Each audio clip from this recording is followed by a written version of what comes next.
Hi, so we produced a video to help you and your children get ready for the new term ahead. And so there are lots and lots of bits of information which hopefully will help you to feel confident and happy when you return to school after a really long break due to the coronavirus. One of the things that I really want to get right when children return on the 8th of March is making sure that we stagger pick up and drop off times so that we reduce the number of people that are on site at one time. So if your surname, your child's surname begins with the letters A to L, then you need to make sure that you're dropping off between 8:45 and 8:55 a.m. and then you're picking up between 2:55 and 3:05 p.m. If your child's surname begins M to Z, then you need to be dropping off between 8:55 and 9:05 a.m. and then picking up between 3:05 and 3:15 p.m. If you've got children with multiple surnames within your home, then simply pick one of those children's surnames and follow those times. So just to repeat, if your child's surname begins with A to L, then it's a drop off at 8:45 till 9:05 and then pick up between 2:55 and 3:05. And if the surname begins M to Z, then it's a drop off between 8:55 and 9:05 a.m. and a pick up between 3:05 and 3:15 p.m. And this will be really helpful in reducing the number of children and people on site. If you can just have one person from each family drop off in the morning, so we haven't got lots of people walking through the site unnecessarily. And also if you're happy to let your children go at the gate and walk round to the classroom, then that will be really helpful too. Thank you. There is a one-way system around school which you will see clearly signposted, and you need to enter through the gate that you normally would, and it doesn't matter which classroom you are in, even if you're in the first classroom on the right, you need to follow the one-way system all around the perimeter of the building and leave through the other gate, which is further down Mooresdale Lane. You will all this will be clearly signposted. For the first few days there will be staff on there to make sure you absolutely know where you're going, and this is to make sure that we don't have people crossing paths, and again it's about helping to reduce the amount of community transmission of coronavirus while we're at school and keep everybody safe. So I mentioned to you before the summer that the playground would look different to keep everybody safe. So I'm just going to take you on a quick walk around the playground and show you the one-way system, show you where your children will be playing at playtime and lunchtime, and so you can show your children and so they're prepared for what they'll see on Monday. Okay, so you can see the one-way system signs to the right telling you which way to go. And you'll see these blue barriers. So the gym area is fenced off, and children will be rotated to use this. So please make sure that your children don't play on this on their way into school. You'll drop your children off directly at the classroom doors, so for reception. You won't be lining up in the playground straight into your classrooms. And then we've designated play spaces for each class. So this first play space at the entrance here will be for year 3 and 4, but they will play separately, staggered times. This is the walkway for parents, and again you'll see more of the one-way system signs. This middle area here will be for years 1 and 2, and again they will play at separate times within that space. The one-way signs continue,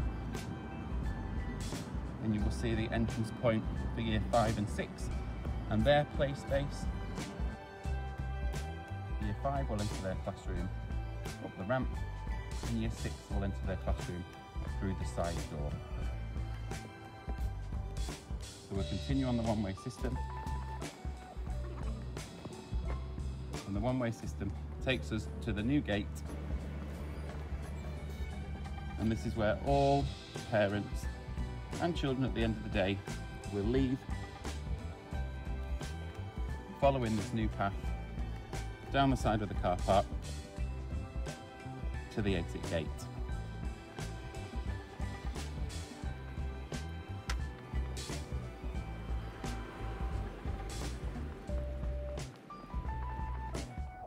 And you will exit through this gate here. We need everybody to wear school uniform as normal, and we can go back to normal washing routine. So those people who were in emergency provision had to wash their clothes every day, and that is no longer deemed necessary by the government. So you can just go back to the way you would normally do things with your clothes. We're changing the way that we operate in terms of PE and getting changed. So you will be told when your child's PE day is, and they need to bring their clothes, they need to come to school in the clothes that they are going to wear for PE that day. So there will be no getting changed in the classroom. That is seen as a higher risk activity, and so children will need to come into school with the clothes that they need to wear for PE that day.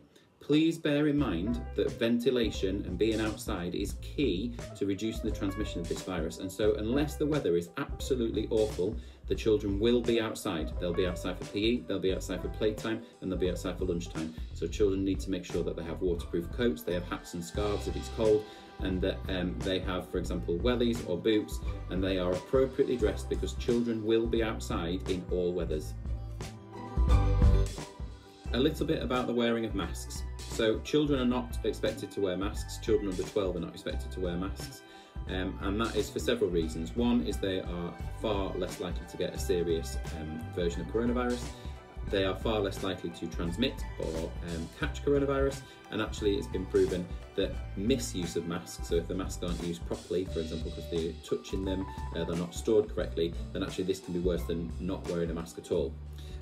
Because of the high number of people that are going to be on the school site, particularly at collection and drop-off, I'd like to ask that parents do wear a mask to drop off and collect their children, just as you would as you go into a shop.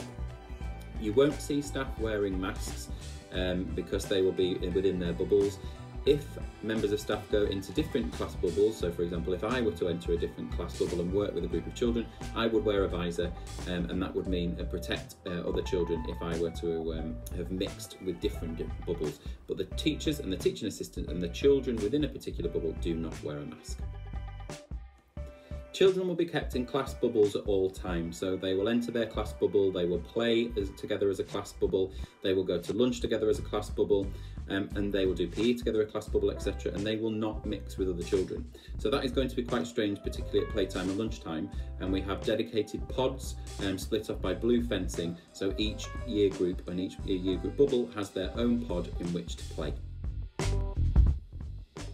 This is the Year 2 classroom, so it's still bright, it's still inviting, even though the shutters are down, but this just gives you an idea of what the classroom feels like following government guidelines, where children sit side to side and children sit facing the front to help reduce the risk of people getting poorly. It does look different in reception in Year 1, where there is more space for play and safe play, but this is the Year 2 classroom to give you an example of what your classroom might look like. So here's the Year 4 classroom, and again you can see still bright and inviting, but with tables facing forward and children sitting side to side. In the past we have had a very open door policy, and I'd like that to be the same in terms of communication with parents, but it isn't going to be where you can freely come into the building as you once did. So if you need to get in touch with somebody, then please use the contact teacher section of the website, phone on 0113 260 5385 to make an appointment, or organise to meet the person outside. If you are invited into school for a conversation, then we ask that you do wear a face mask for those conversations. Breakfast Club will be running, but in the first instance it will only be for children of key workers, and that is as we work out how we are going to maintain social distancing and keep children apart from separate bubbles within Breakfast Club. So you can't just send your children to Breakfast Club straight away.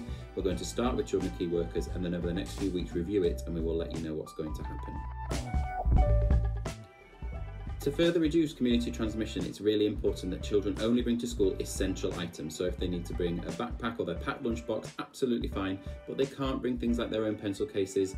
They can bring a water bottle if it's named, but they can't bring things for show and tell. They can't bring in birthday cakes and sweets, sadly. We're going to have to look at celebrating things in a different way, because it's important that we don't share resources outside of households and into school and into households, etc.